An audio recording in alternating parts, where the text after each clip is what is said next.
In this video, we're going to show you how to install the steering rack bellows boot on your Nissan Quest located on your steering rack. Using a 21mm socket, loosen and remove your lug nuts.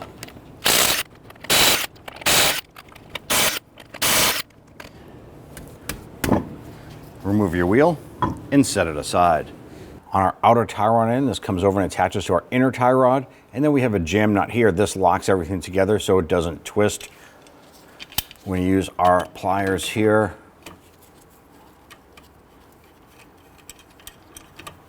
I want to loosen this.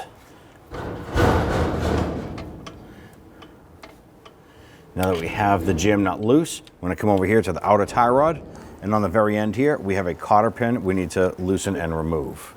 Using a pair of pliers, we're going to grab the tail end of the cotter pin and unfold that. I'm going to try and get as straight as possible. I'm going to grab the top portion here, and ideally what you want to do is kind of pinch and pull this out. Now, cotter pins are a one-time use, so it does not matter if you ruin it.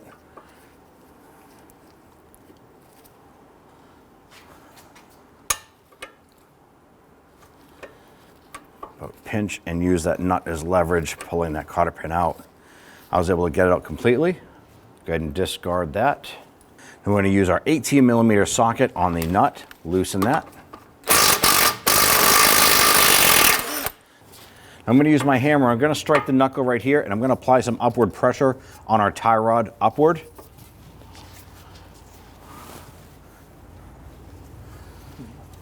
Mm-hmm.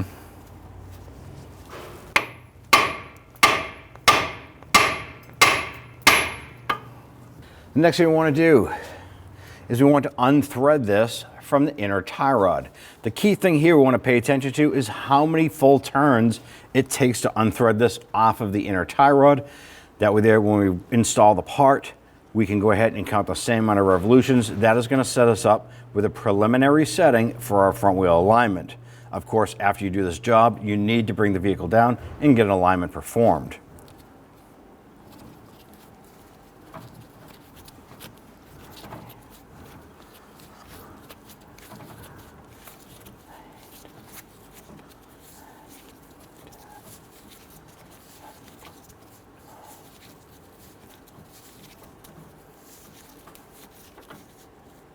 It was roughly 15 turns. Now I'm going to use a crayon, and I'm just going to write that 15. You can put it anywhere. You can write it on the control arm. You can write it on the fender well. But the purpose of that is that you don't forget. So we can now spin off the jam nut.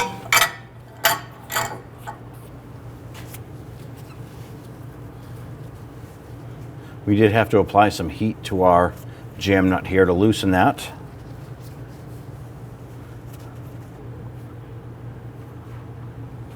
Remove that nut and set it aside. On the outer portion of our rack boot here, we have a clamp. We're going to use a pair of needle nose pliers. We're just going to pinch the tabs here, slide that off. Now, if you follow this inboard, there's a clamp on the inside of this boot holding it to the rack itself. We now want to go ahead and remove that, and then we're going to pull the bellows boot off. And on the inside here, we can see that there's a clamp right here. Now, this particular one is just a metal clamp. Sometimes it's a band, but these are one-time use. So I'm going to use my screwdriver, and I just want to get that band off.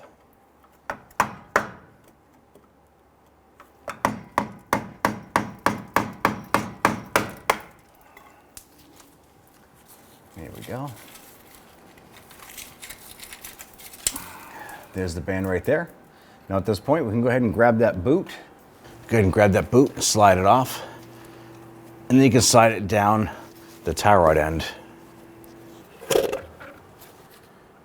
Install the boot over the end. I'm going to push this down. Now ideally, what you want to do is stretch that boot down to fit it onto the rack itself. In our particular case, it's going to be easier is if we go to the other side, turn the wheel, and that's going to pull the inner tie rod end in, and it's going to pull that boot almost right onto the rack. So let's go ahead to the other side of the vehicle, and I'm going to turn that wheel, and it's going to pull that tie rod end in. Now we can install the inner portion of the boot. Now we have the inner portion of the boot on the steering rack. Let's now go ahead and install our tie strap. Our next step is to go ahead and take your tie strap here, and we are going to create our loop. Just get that caught a couple clicks. Now what we want to do is we want to take this, slide this over. We're going to work this over the boot all the way to the inside.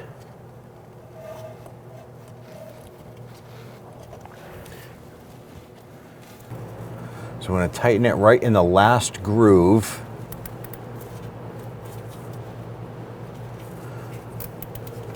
Just pull up on that strap, make sure it's good and snug. We're going to use a pair of cutters here.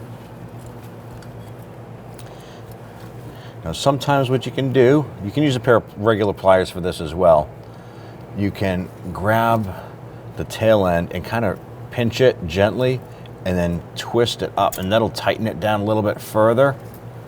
And then cut it flush off and remove the scrap. Let's install our clamp here for our tie rod end.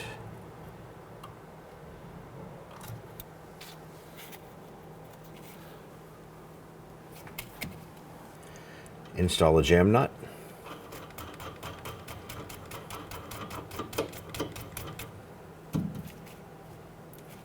When installing the outer tie rod end here, we did count 15 turns to remove it.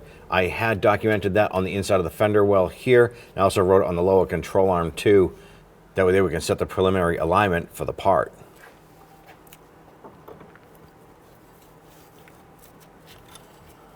So we just caught the first thread, so 15 turns, full revolutions in.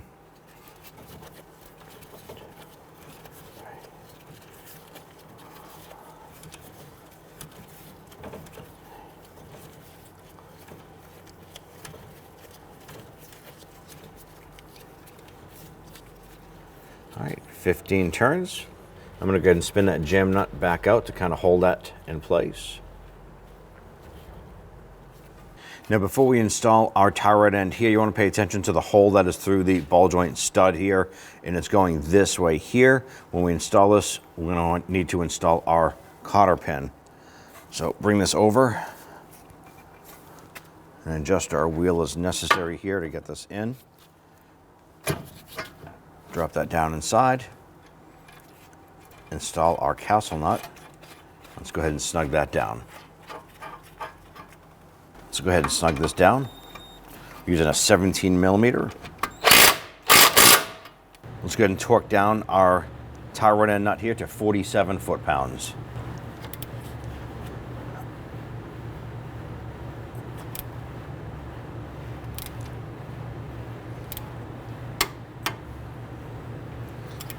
Once that's torqued, take your cotter pin. You want to locate the hole. Go ahead and feed that through. I'm going to take the longer tab, bend that backwards over the ball joint stud. Use your cutters, cut off the excess. And on our jam nut, we want to go ahead and tighten this down. You can use a 23 millimeter wrench, or you can use the adjustable like this here. You do want to make sure that this is good and tight.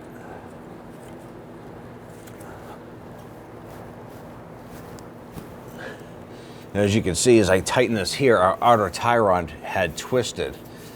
What I want to do now is right here, there's a spot for a wrench, and I want to turn this back. I want to make sure that my tie rod end here is level. So just adjust that like so. Now that we've tightened everything up over here, repeat this process for the passenger side.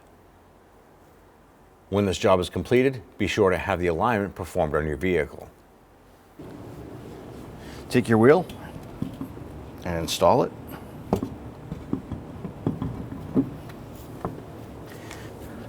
I want to go ahead and start these lug nuts by hand.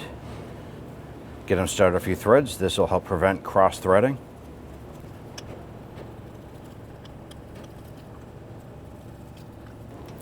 Once we have them all started, we're going to go ahead and snug them down.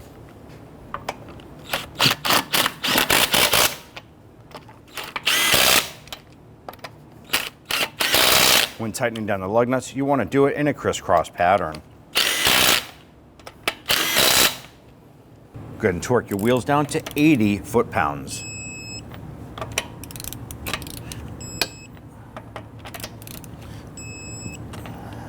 And do this in a crisscross pattern.